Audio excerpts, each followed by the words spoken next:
Apakah yang harus saya lakukan untuk memilih calon istri yang selanjutnya? Oh, selanjutnya, Masya Allah, apakah harus saya serahkan kepada orang tua saya sepenuhnya atau saya mencari sendiri?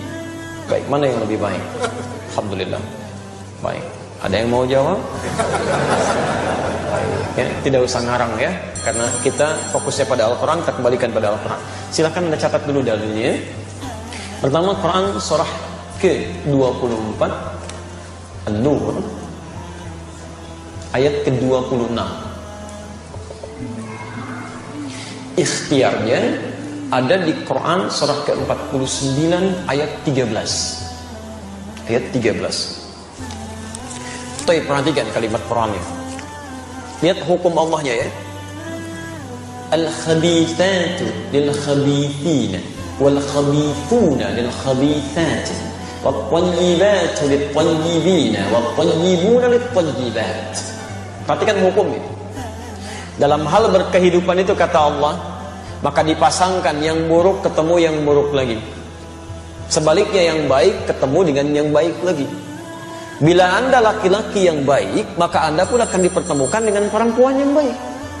Tapi jika Anda laki-laki yang tidak baik, maka insting Anda pun akan membimbing bertemu dengan yang tidak baik lagi. Dan fitrah Anda pun seketika akan menolak. Silakan. Ya, misal, mohon maaf ya, Anda punya perilaku buruk dijodohkan misalnya dengan orang-orang yang soleha, yang baik, itu secara fitrah hidupnya dia sulit untuk menerima tuh.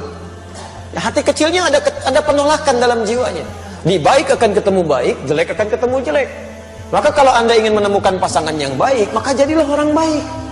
Dekati Allah. Maka Allah akan tunjukkan pada yang terbaik menurut Allah untuk jadi pasangan Anda dalam kehidupan. Masya Allah. Barangkali satu kali Andanya baik, lawan belum baik, maka diarahkan pada yang lebih baik lagi. Dua kali bahasa manusianya gagal, tapi mungkin menurut Allah saking baiknya Anda, ditunda sampai Anda menemukan yang terbaik sesuai dengan kebaikan Anda. Ya, Masya Allah. Bagaimana cara mencarinya? Jangan diam. Jangan diam, gak usah bikin status. Memang saya mungkin baik menurut Allah. Enggak ada, belum tadi betul. Ya, jadi kalau Anda sudah merasakan baik dalam kebaikan yang tidak perlu Anda sampaikan, maka ikhtiar kata Quran, tetap mencari. Ya, awas, jodoh itu takdir, bukan qadar. Beda antara qadar dengan takdir. Kalau qadar itu ketetapan Allah yang dikukuhkan sebelum kita lahir dan tidak akan berubah sampai meninggal. Anda mau nangis darah, mau nangis jus, nangis air, itu gak akan pernah merubah qadar. Ya, tidak akan pernah. Hadis di Al-Arba'in kalau mau cepat, nomor hadis yang keempat, posisi paling kiri dari Abdullah bin Mas'ud. Di antara qadar itu dua misalnya. Mohon maaf ya, ajal itu qadar. Ajal itu batas usia kita sampai meninggal. Di Anda mau nangis-nangis supaya ditunda waktu meninggalnya, gak akan nyampe Pak. Ibu mau dipercepat, ya Allah, saya sudah bosan dengan kehidupan dunia, saya ingin cepat menghadapmu saja. Jangan dulu, tunggu, belum waktunya. Quran surah ke-7 ayat 34. Walikulli ummatin ajal. Kata Allah, setiap umat saya tetapkan waktu pulangnya. Fa idza jaa ajaluhum la yastakhiruna sa'ata wa la yastaqdimun.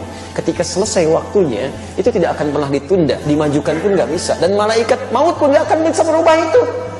Malaikat maut enggak bisa.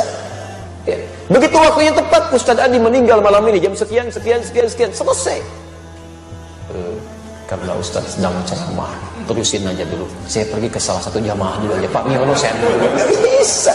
Ya kalau sudah jadi ya jadi, itu ajal namanya. Rezeki juga begitu. Tapi jodoh tidak, itu takdir. Takdir itu ketetapan Allah yang dikukuhkan berdasar ikhtiar makhluknya. Ikhtiar.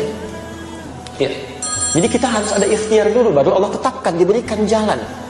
Nah, kadang-kadang ikhtiar kita keliru, di situ diberikan hidayah untuk menunjukkan pada ikhtiar yang benar. Maka jodoh persoalan ikhtiarnya di Quran surah ke-49 ayat 13. Lihat kalimatnya, ya ayyuhan nas, hei manusia. Persoalan jodoh itu terbuka bagi siapapun. Ikhtiarnya terbuka, ayo cari. Ya, hei ya ayyuhan nas. Nas di situ memberikan batasan, kalau Anda manusia, maka jodohnya pun manusia lagi. Disebutkan 241 kali dalam Al-Quran. Jadi jangan cari masalah, sudah jadi manusia pengen nyari jin lagi jodohnya. Itu yang keterlaluan. Kenapa Pak ada kereta kencana di sini? Oh, itu istri saya. Memang Anda nggak bisa lihat. Siapa Pak? Ya Roro Kidul itu. Oh, Roro Kidul. Masya Allah. Ya, jadi nggak usah macam-macam lah gitu ya. Jin dengan jin lagi, manusia dengan manusia lagi, binatang dengan binatang lagi, selesai. Ya ayuhan nas, hei manusia, cari jodoh di kalangan manusia. Inna khalaqnakum min dzakarin wa untha. Kami ciptakan aturan kedua, lelaki dan perempuan.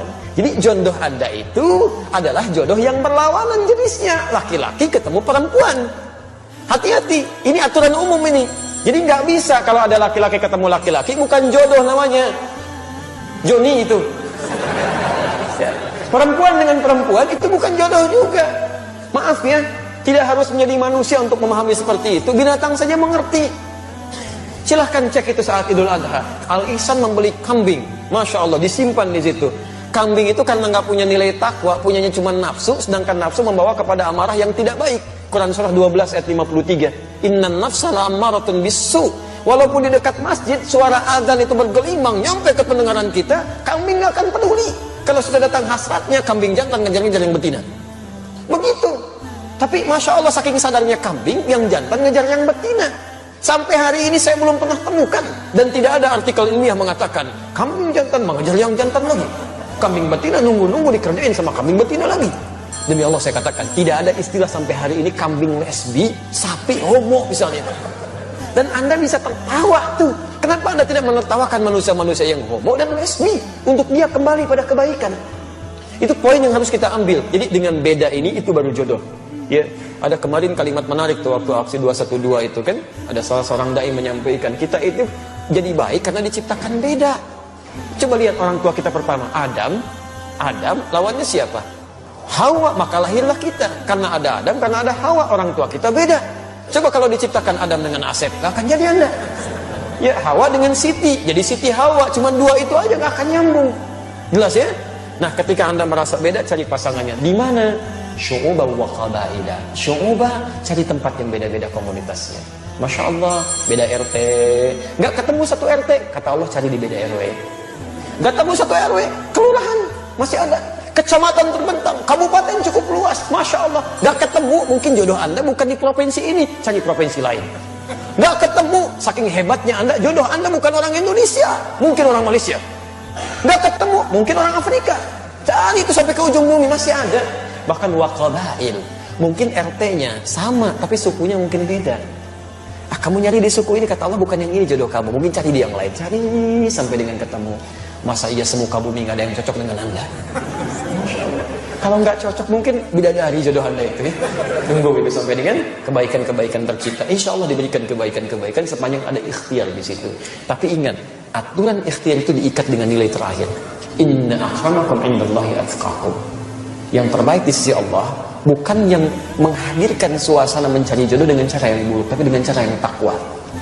Ta'aruf itu. Kenali dengan baik, lihat batas-batas agama, jangan langgar itu. Ada setan itu, hati-hati. Setan hati-hati. Ya, setan rumah tangga itu, bahkan dia menggoda sebelum Anda disatukan. Namanya dasim. Perempuannya disebut dasim, itu Anda yang tahu. Ya. Itu isyarat godaannya di Quran surah kedua ayat 102, posisi paling kiri itu, di pertengahan, dari atas sampai ke tengah itu. Ya, yufarriquna bihi bainal mar'i waz zawji. Setan ini tugasnya memecah belah kehidupan rumah tangga. Kalau sudah menikah, tapi kalau belum menikah Pak, Ibu, itu dibuat bermaksiat. Dibuat bermaksiat. Silahkan cek. Akad belum dilangsungkan, lamaran aja belum, tiba-tiba dibuat saling dekat supaya maksiat. Naik beca, sebeca, berdua, seakan-akan beca milik bersama, tukang beca nggak ada, gitu kan, aja gitu. Tapi setelah menikah, Allahu Akbar, dibuat pecah tuh. Ya supaya maksiat aja. Nggak ada yang paling buruk kecuali pasangan masing-masing. Nyampe.